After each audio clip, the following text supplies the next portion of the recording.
Assalamu alaikum, first year commerce student. Previously, we have discussed half of this poem. We got to know three questions. The first question was that what is the price of King John? And the second question was that how much time he will take when he will travel around the world. And the third question was that what he was thinking right now. So these questions are very difficult for Abbot of Canterbury, even he is educated.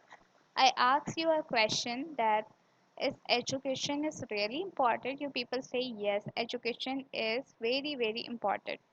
So Abbot of Canterbury is educated. In spite of that, he cannot answer this question. Why he cannot answer this question? Even you people are educated. You have done your matriculation. In spite of that, you people can't answer this question. So आपके लिए question mark है. You people are educated, तो भी आप answer नहीं दे पा रहे हो. तरह से हम फर्स्ट पोम की तरफ आते हैं. Under the greenwood tree. Shakespeare आपने पढ़ा था. Who was just 7th class pass. In spite of that, he was a greatest writer. उसके पास कोई डिग्री नहीं थी. इवन उसके पास मेट्रिकुलेशन की भी डिग्री नहीं थी. उसके पास इंटरमीडिएट की भी डिग्री नहीं थी. उसके पास कोई यूनिवर्सिटी की भी डिग्री नहीं थी. उसके बावजूद भी he was a greatest and renowned writer.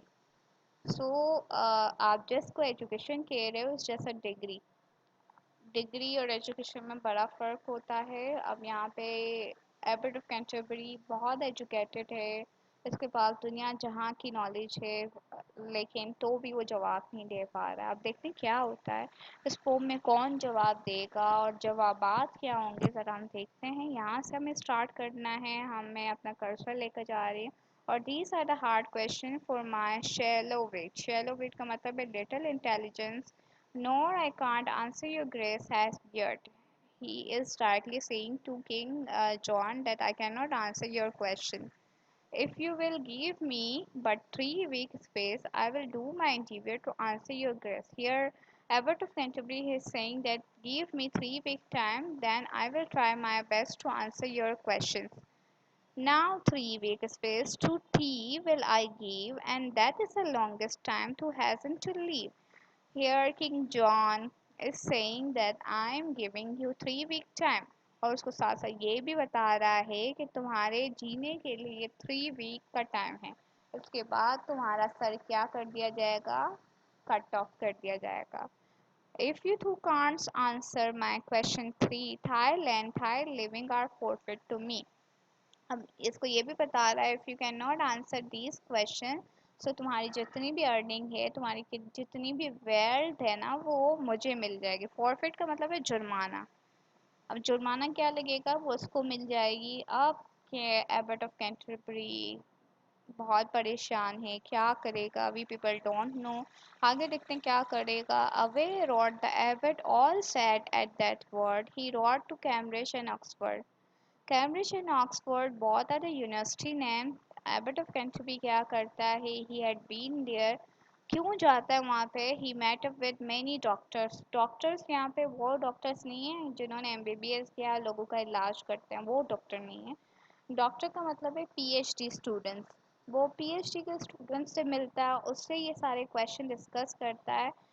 वो लोग भी इस क्वेश्चन के जवाब नहीं दे पाते. That could with his learning and answer device. Device का मतलब है फाइन. जब उनसे भी मिलता है ना, वो लोग भी इन क्वेश्चन के जवाब नहीं दे पा रहे हैं. अब क्या करेगा एबर्ट, किसी डॉक्टर के पास इसके जवाब नहीं है, एबर्ट के पास इसके आंसर्स नहीं. अब क्या होता है. Then home wrote the abbot of comfort so cold, and he met his shepherd are going to pour. Then ये क्या करता है, घर वापस जाता है. He met with his shepherd. Shepherd का क्या मतलब होता है, वो जो बकरियां चढ़ाता है. ओके, इसको चढ़ावा भी कहते हैं उर्दू में. अब बताएं, एबर्ट इज एजुकेटेड और शेफर्ड इज एजुकेटेड. शेफर्ड के पास तो कोई एजुकेशन नहीं होगी, इससे तो कभी स्कूल का मुंह भी नहीं देखा होगा. अब देखते हैं, क्या पता ये शेफर्ड ही आंसर दे. हम देखते हैं आगे क्या होता है. शेफर्ड आंसर देता है या एबर्ट का दिमाग चलता है. Okay, how now, my Lord Abbot, you are welcome home. What news do you bring us from the good King John? अब यहाँ पे शेफर्ड इससे पूछता है क्या न्यूज़ आप लाए हो, क्या न्यूज़ लाया है। Sad news shepherd, I must keep that I have 3 days more to leave. अब यहाँ पे एबर्ट उसको बता रहा है I have just 3 days to leave, उसको कह रहा है 3 दिन के बाद मेरा सर क्या कर दिया जाएगा, कलम कर दिया जाएगा। For if I do not answer him question 3, my head will be splitting from my bodies। अब यहाँ तक तो मैंने एक्सप्लेन कर लिया कि अगर वो सवाल के जवाब नहीं देगा तो इसका सर क्या कर दिया जाएगा, कट ऑफ कर दिया जाएगा। स्मिथन मीन्स कट ऑफ। आगे हम देखते हैं, ये जो आगे जो दो स्टैंजाज आएंगे उसमें फिर से क्वेश्चन रिवाइज कर रहा है। ये वाला फर्स्ट क्वेश्चन है, ये first question you people already know कि फर्स्ट क्वेश्चन क्या है। वो सब पूछता है what is my price including my servant including my crown and throne. अब सेकंड क्वेश्चन भी आप लोगों को पता है कि वो पूछ रहा है how much time I will take when I will travel around the world.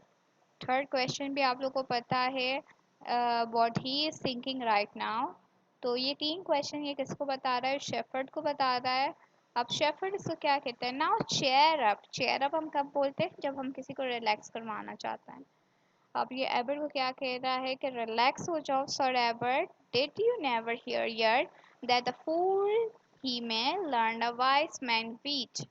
अब इसको ये बता रहा है कि आपने कभी नहीं सुना कि फूल ही अक्लमंद को जाके पढ़ा के आता है। मतलब ये फूल अपने आप को कह रहा है, अक्लमंद किंग जॉन को कह रहा है। अब देखते हैं क्या है। Land me your horse and serving man and your apparel. Apparel का मतलब है ड्रेस। इसको हॉर्स भी मांग रहा है, सर्वेंट भी मांग रहा है और ड्रेसेस भी मांग रहा है। I will ride to London to answer your quarrel. Quarrel means argument. Here shepherd is saying that I will go to answer your question. अब हमें यहाँ पे पता चल गया कि एबर्ट खुद आंसर नहीं देगा। Who will answer, shepherd will answer this question. देखते हैं आगे क्या होता है।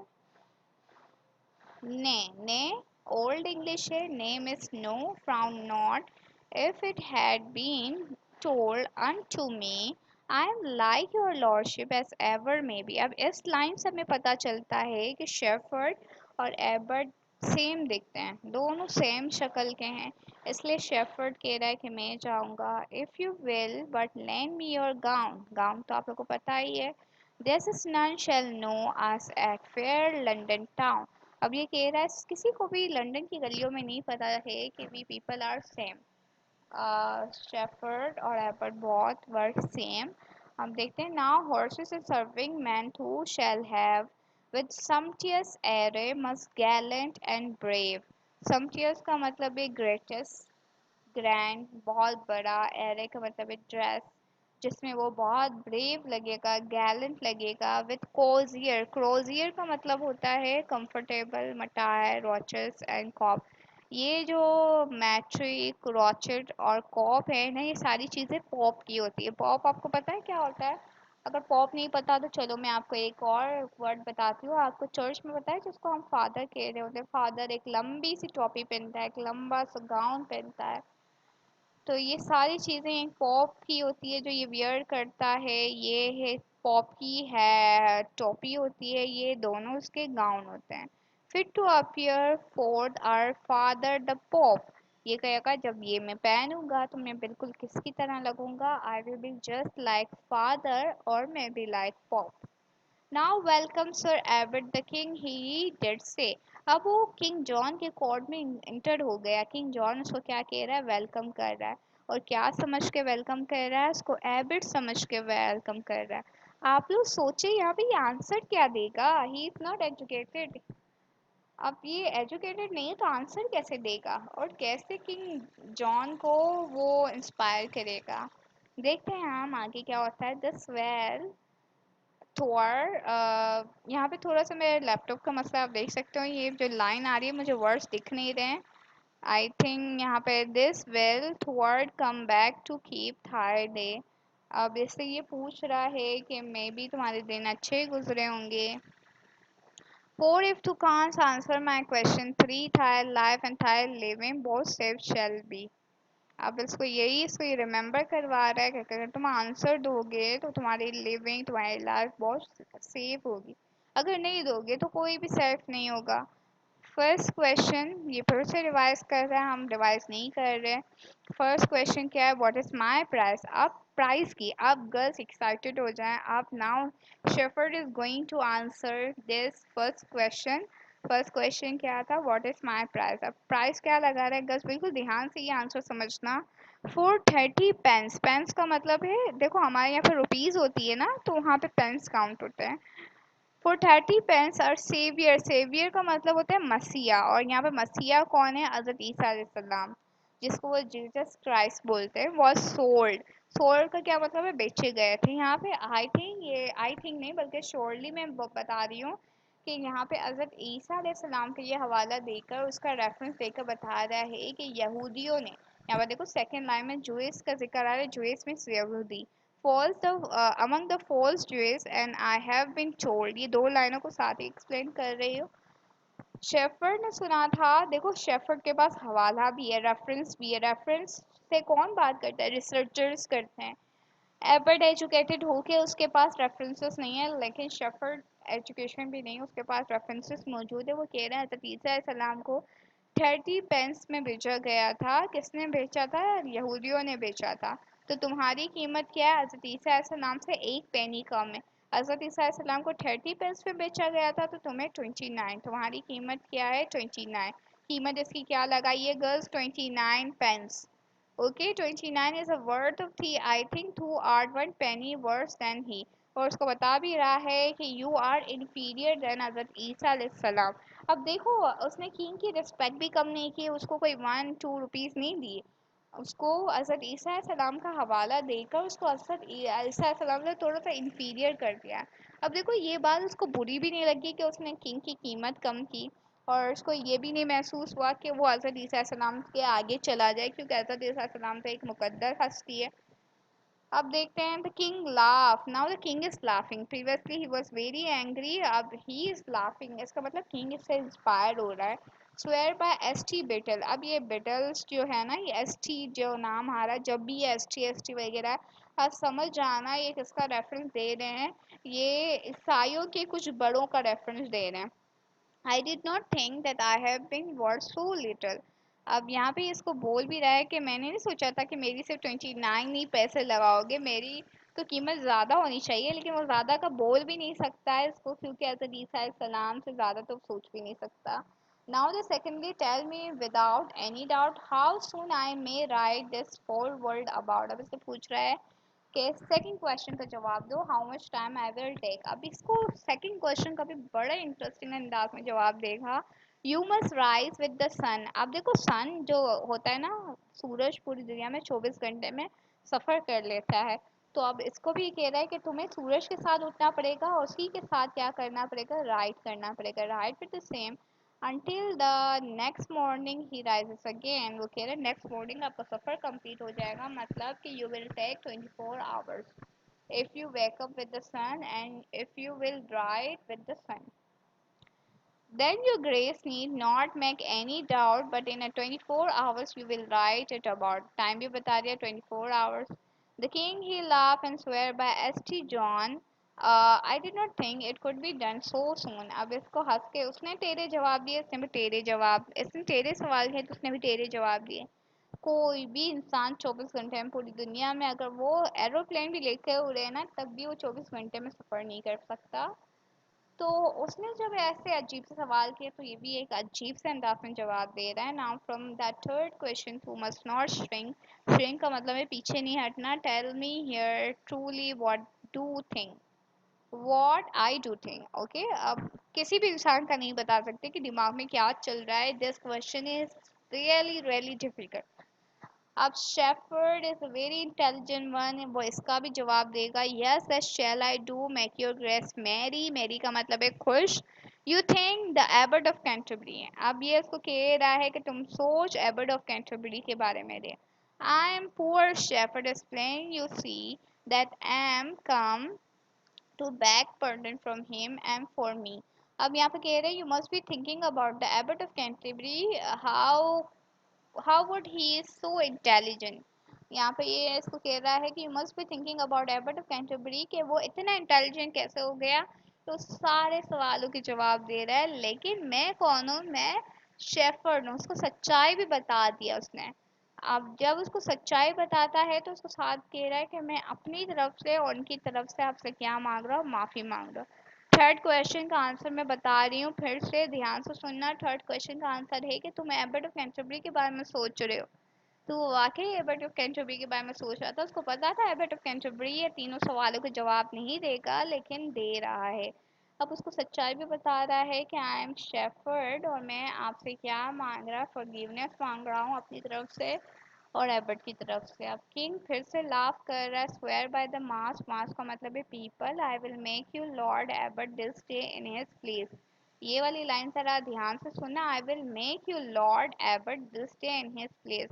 देखो एबर्ट किसी का नाम नहीं है। आप अगर ये समझ रहे हो एबर्ट किसी का नाम है, तो एबर्ट नाम नहीं है, एक चर्च की। देखो चर्च एक प्लेस होता है जहाँ पर वो इबादत करते हैं। अब चर्च में भी डिफरेंट रैंक के पीपल होते हैं। फादर होता है, पोप होता है, मोंक होता है, MONK मोंक। और सबसे बड़ा जो रैंक होता है ना, वो एबर्ट का होता है।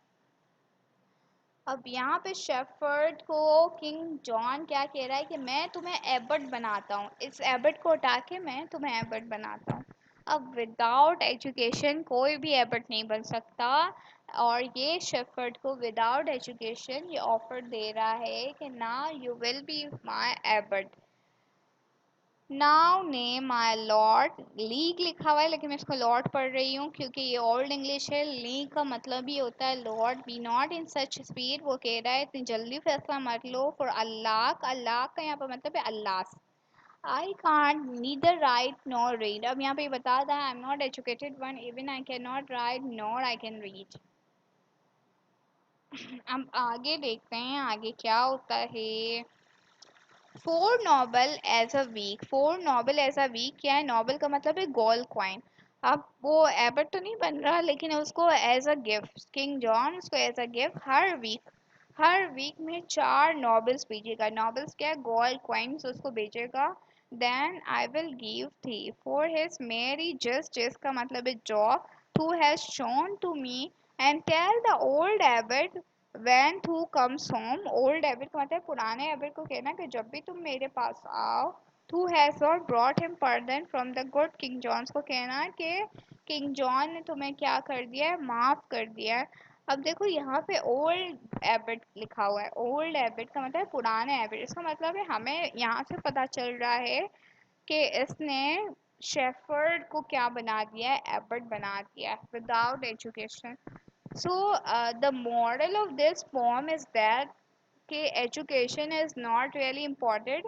आपकी एजुकेशन जिसको आप मेरली डिग्री गेटिंग कर रहे होते हो ना, सिर्फ डिग्रियां जमा कर रहे हो, that is not really important.